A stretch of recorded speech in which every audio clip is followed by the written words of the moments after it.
Sumber baja daur ulang terbesar di dunia ternyata tidak berasal dari tambang. Bisakah kamu menebak dari mana asalnya? Dari industri daur ulang mobil. Sering disebut sebagai gerbang kedua bagi kendaraan yang setiap tahun menyuplai aliran baja dalam jumlah besar ke pasar global. Dalam video ini, kita akan menyaksikan bagaimana mobil-mobil tua diubah menjadi bahan mentah untuk konstruksi, industri, dan generasi baru kendaraan. Ketika sebuah mobil mencapai akhir masa pakainya, mobil tersebut dikirim ke area penerimaan pabrik daur ulang.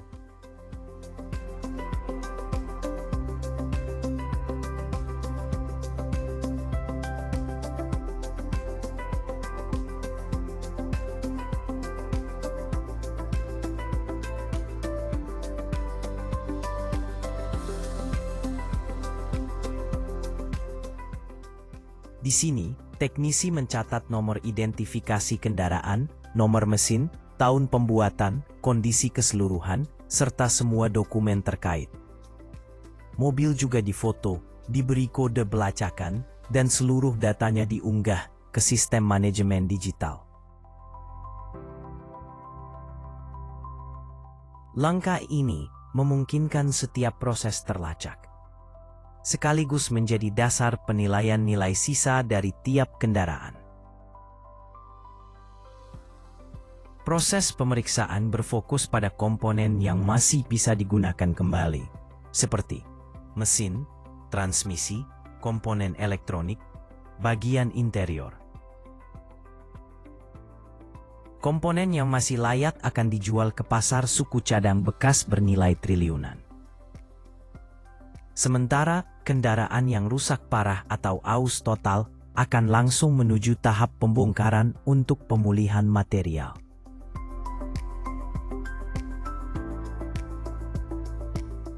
Setelah proses ini selesai, mobil-mobil diatur di lahan luas, siap masuk ke jalur pemrosesan dengan sistem yang rapi dan efisien, yang jarang diketahui, menjadikan mobil sebagai produk konsumen paling banyak didaur ulang di dunia.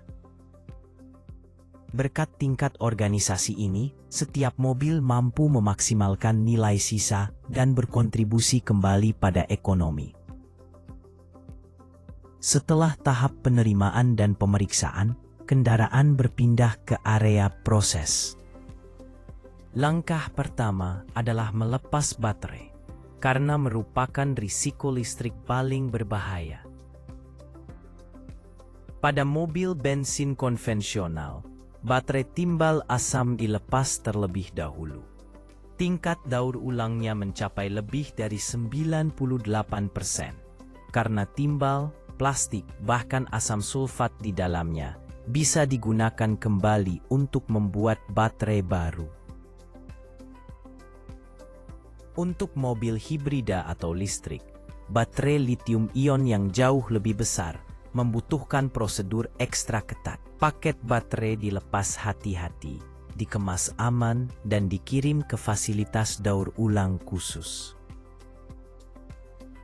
Hanya setelah sistem listrik sepenuhnya dihapus, kendaraan diizinkan melanjutkan ke tahap berikutnya. Tahap selanjutnya adalah pengeluaran cairan kendaraan, mencakup bensin, oli mesin, cairan transmisi, minyak rem, pendingin radiator, gas pendingin AC. Penjepit hidrolik menahan rangka mobil, sementara probe baja menusuk tangki dan menghubungkannya ke pompa vakum bertekanan tinggi. Rata-rata, sebuah mobil tua masih menyimpan beberapa galon bahan bakar dan cairan, cukup untuk menyebabkan kebakaran, ledakan, atau pencemaran jika tidak ditangani dengan benar. Dalam beberapa menit, semua cairan disedot ke tangki bawah tanah. Begitu semua cairan dikeluarkan, mobil mulai dibongkar bagian-bagian utamanya. Roda biasanya dilepas lebih dulu karena besar dan mudah diproses. Ban bekas sangat sulit terurai, bisa memakan waktu puluhan tahun jika dibuang ke TPA. Sebagai gantinya, ban dihancurkan menjadi butiran karet untuk aspal jalan atau lantai taman bermain. Selanjutnya, kaca depan dan jendela dilepas menggunakan alat khusus. Kaca laminasi dengan lapisan PVB di dalamnya didaur ulang menjadi bahan peredam suara dan pelapis industri. Kemudian pintu mobil dipotong, rangka logam dilebur ulang, sementara motor listrik, kabel, dan sistem pengunci dipisahkan untuk mengambil tembaga, plastik, dan magnet. Bagian interior seperti kursi, dashboard, dan karpet juga dibongkar. Kabel dikupas untuk mengambil tembaga, sedangkan plastik dan kain dihancurkan menjadi bahan baru.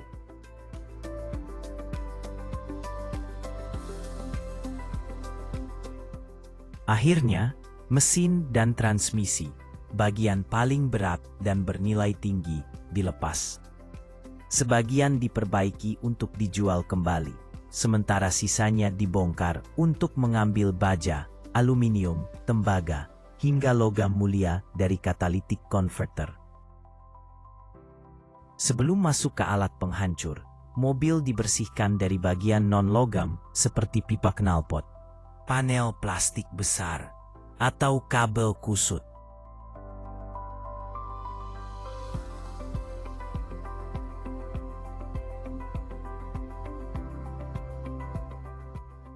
Di area ini, lengan mekanik hidrolik raksasa dengan rahang baja mencabik mobil dengan kekuatan puluhan ton. Dalam hitungan menit, rangka mobil menjadi cangkang baja siap padat.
Rangka ini kemudian dimasukkan ke alat pengepres hidrolik dengan tekanan 150-200 ton, memampatkan struktur sepanjang 4 meter menjadi balok baja padat seukuran 1/10 aslinya.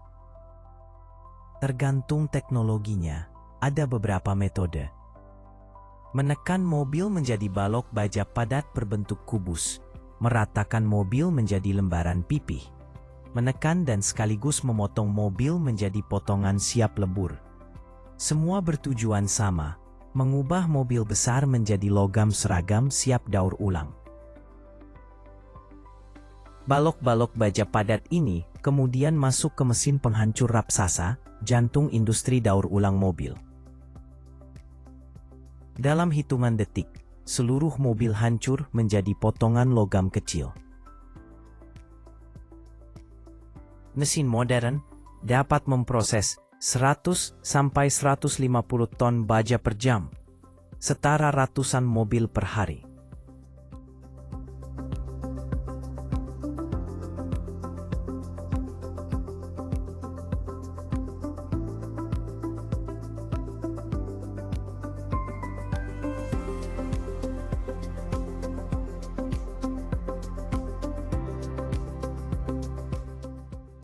Setelah dihancurkan, campuran logam dan non-logam masuk ke jalur penyortiran otomatis.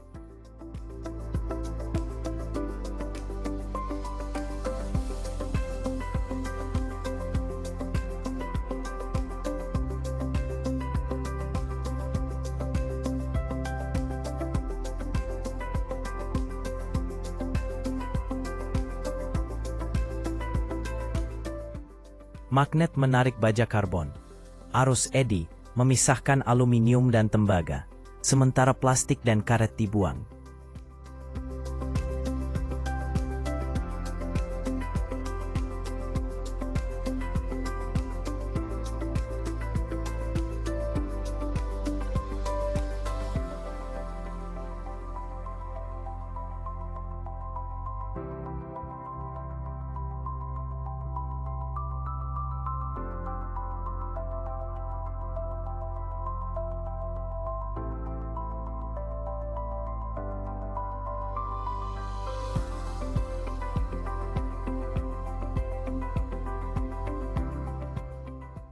Hasil akhirnya adalah baja murni, siap dilebur di tungku listrik.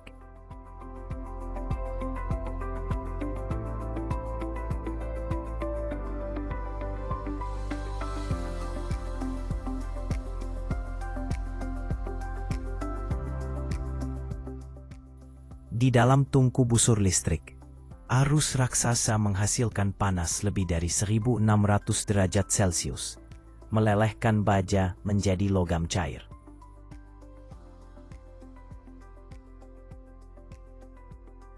Setelah pemurnian dengan oksigen dan bahan tambahan seperti kapur, baja ini dituangkan ke jalur pengecoran kontinu.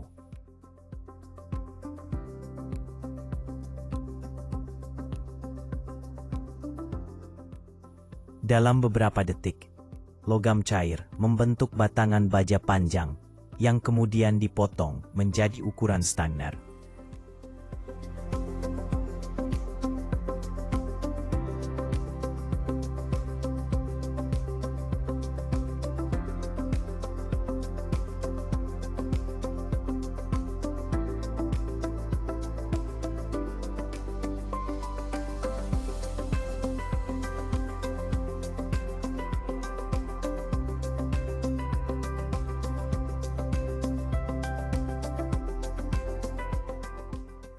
Batangan baja panas ini selanjutnya masuk ke rolling mill.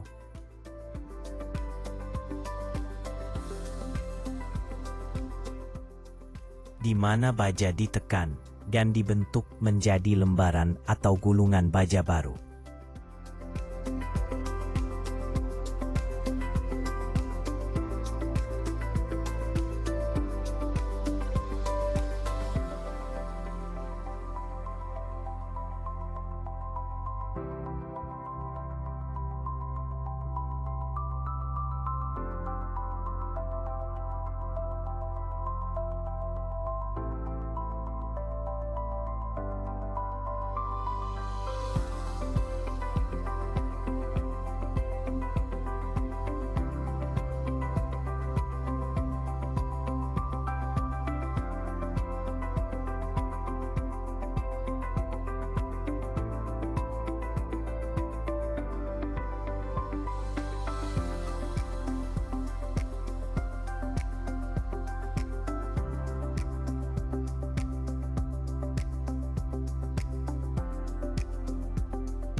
Setelah pendinginan terkontrol dan pemeriksaan ketat, hasil akhirnya adalah baja berkualitas tinggi yang siap digunakan untuk konstruksi, mesin, dan mobil baru.